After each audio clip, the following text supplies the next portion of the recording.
तो देखा जाए तो जो Realme है ना, उसने अपना लेटेस्ट फोन Realme 6i को लॉन्च कर दिया और देख के ऐसा लगता है यार ये तो पुराना फोन था यार, उसी को दोबारा से लेके आ गए हैं। क्या पूरी बात इसमें करने वाले, रिव्यू पता लगाने वाले आखिर Redmi Note 9, Note 9 Pro, Poco M2 Pro इनसे कैसे compete कर रहा है। तो चलिए, अगर वीडियो अगर आप लोगों को पसंद है तो डेफिनेटली लाइक कर लेना, चैनल को सब्सक्राइब कर लेना। लेकिन सबसे पहले बात करें Realme 6i की, तो ये जो पूरा फोन है ना, Realme 6 को रीब्रांड करके यार के मतलब दोबारा से रीलॉन्च ही कर दिया। वहां Xiaomi ने क्या किया कि Redmi Note 9 Pro था, वही Poco M2 Pro बना के उतार दिया with minor changes.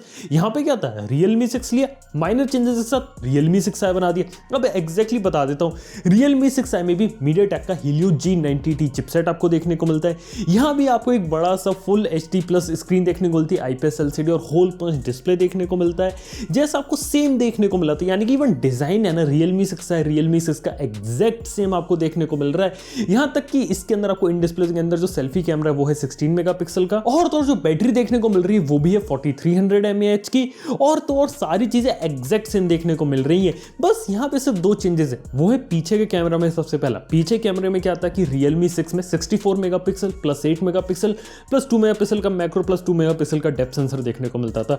Realme 6i में 64 मेगापिक्सल का सेंसर हटा के 48 मेगापिक्सल का सेंसर डाल दिया, और ये 48 मेगापिक्सल के साथ 8 मेगापिक्सल का अल्ट्रा वाइड, 2 मेगापिक्सल का मैक्रो, 2 मेगापिक्सल का डेप्थ, यानी कि सेम क्वाड कैमरा सेटअप है, लेकिन 64 की जगह आपको 48 मेगापिक्सल देखने को मिला Realme 6i के अंदर।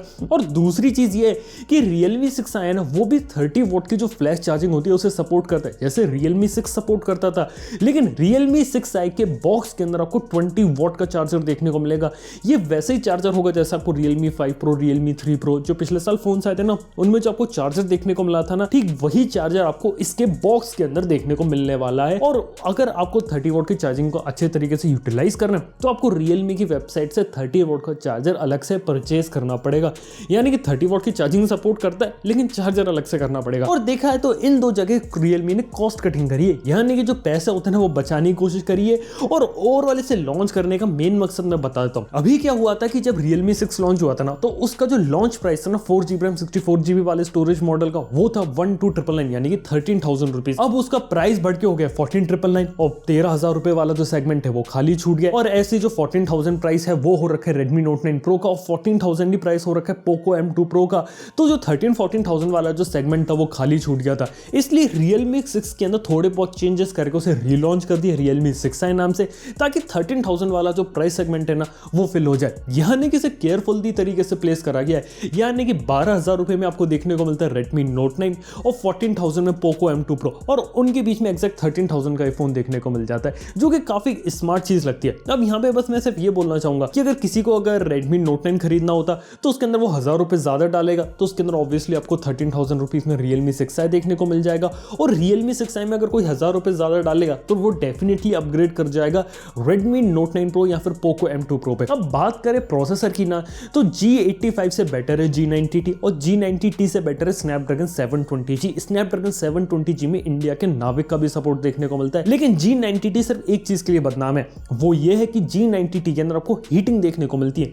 जी हाँ, यानी कि Realme 6 के काफी सारे यूजर्स की कंप्लेंट है कि उसके अंदर आपको हीटिंग देखने को मिलती है, क्योंकि उसके अंदर आपको कोई भी डेडिकेटेड कॉपर की जो कूलिंग ट्यूब होती है ना वो देखने को नहीं मिलती, जो कि Redmi Note 8 Pro में देखने को मिली थी। तो यहाँ पे एक बात नोटिस करनी, अगर आप इस पे हैवी गेमिंग करने वाले हो ना, तो सजेशन ये हो कि 1,000 रुपए ज्यादा डाल के Snapdragon 720G वाला फोन लो, वहां पे आप गेमिंग अच्छे से कर सकते हो। लॉन्ग टर्म गेमिंग में इसमें हीटिंग हो सकती है। और दूसरी चीज ये कि Realme 6 के अंदर रिफ्रेश रेट उन्होंने 90 हर्ट्ज दिया, जो कि बहुत अच्छी चीज है, लेकिन यहाँ पे जो डिस्प्ले की ब्राइटनेस है ना वो अच्छी नहीं है। Realme 6 के अंदर भी डिस्प्ले की ब्राइटनेस को लोगों के साथ इश्यूज आए तो उसकी ब्राइटनेस इतनी ज्यादा नहीं होती, और उससे ज्यादा अच्छी ब्राइटनेस आपको Redmi Note 9 Pro में देखने को मिली थी। और सिमिलरली Realme 6i में भी एग्जैक्ट सेम टेक्नोलॉजी यूज कर रहे थे। यहाँ भी आप जो डिस्प्ले की ब्राइटनेस के साथ जो होता है ना, मतलब रिफ्रेश रेट ज्यादा कर दिया लेकिन ब्राइटनेस कम कर दी, तो एक छोटी सी प्रॉब्लम पे एक्सपेक्ट कर सकते हैं। तो यार ये दो चीज आप ध्यान में रख लेंगे अगर इस फोन को लेने का सोच रहे हो।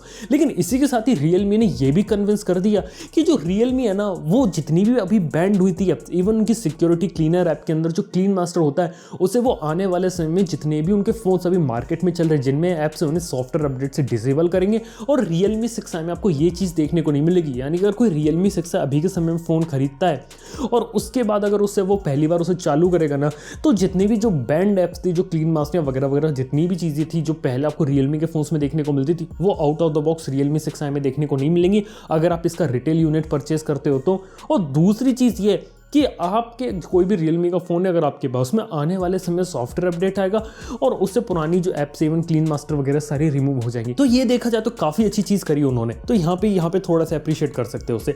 लेकिन ओवरऑल कहने का मतलब ये है कि अगर 13,000 रुपये में फ़ोन लेना चाहते हो और 14,000 तक बजट नहीं जाता तो 30,000 में बेस्ट बाय हो जाता है। लेकिन 1,000 रुपये ज़्यादा डालो तो पोको M2 Pro एक अच्छी चॉइस हो सकता है यहाँ पे।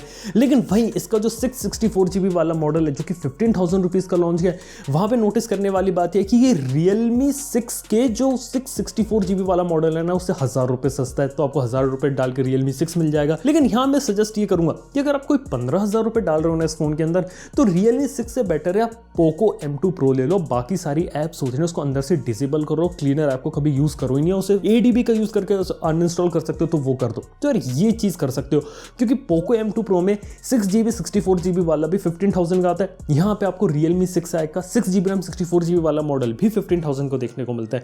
तो ज़्यादा अच्छी जो वैल्यू फॉर मनी यहाँ पे देखने को मिलती है ना, वो पोको M2 Pro में देखने को मिलती है। तो ओवरऑल कहने का मतलब ये है कि Realme 6 एक अच्छा फोन प्लेस किया 13,000 रुपये की रेंज में। लेकिन जो 15,000 वाला है ना, वो थोड़ा सा ओवर प्राइस लगता है और डेफिनेटली ये Redmi Note 9 से थोड़ा सा बेटर लगता है। लेकिन obviously Redmi Note 9 Pro, Pro Max और पोको M2 Pro इनके नीचे प्लेस किया जाता है। तो 13,000 रुपये अगर किसी का बजट हो Realme का फोन लेना है तो वो ले सकता है। 15,000 रुपये वाला इतना ज़्यादा रिकमेंडेड नहीं होता। और कोई अगर Redmi Note 9 लेने वाला अगर 1,000 रुपये बजट अगर एक्सटेंड कर सकता है, अगर उसको कोई दिक्कत नहीं होती, तो डेफिनेटली Realme 6 एक अच्छी चॉइस हो सकता है। और ऑब्वियसली 1,000 रुपये देखिए Poco M2 Pro, Redmi Note 9 Pro में भी आपको अच्छी चॉइसेस देखने को मिल सकती है। खैर ये बात हो जाती है। वैसे देखा है तो अगर आप 15,000 रुपये के ऊपर का कोई फोन एक्सपेक्ट करने वाले थे तो सैमसंग भी जानते हो अगले हफ्ते सैमसंग का M31s लॉन्च करने वाला है, उसका भी आप वेट कर सकते हैं। लेकिन वो 17, 18, 19 या 20,000 तक भी हो सकता है। खैर उसके बारे में जब वो लॉन्च होगा तब हम उसके बारे में अलग से बात कर लेंगे। वैसे आप लोगों का क्या ख्याल है Realme 6i के बारे में, ये बात मुझे नीचे कमेंट बताना ना भूलना। वीडियो पसंद आए तो डेफिनेटली लाइक कर लेना, चैनल को सब्सक्राइब कर लेना। थैंक यू आपके वीडियो देखने के लिए। मैं आपसे मिलता हूं नेक्स्ट वीडियो के अंदर। Good bye.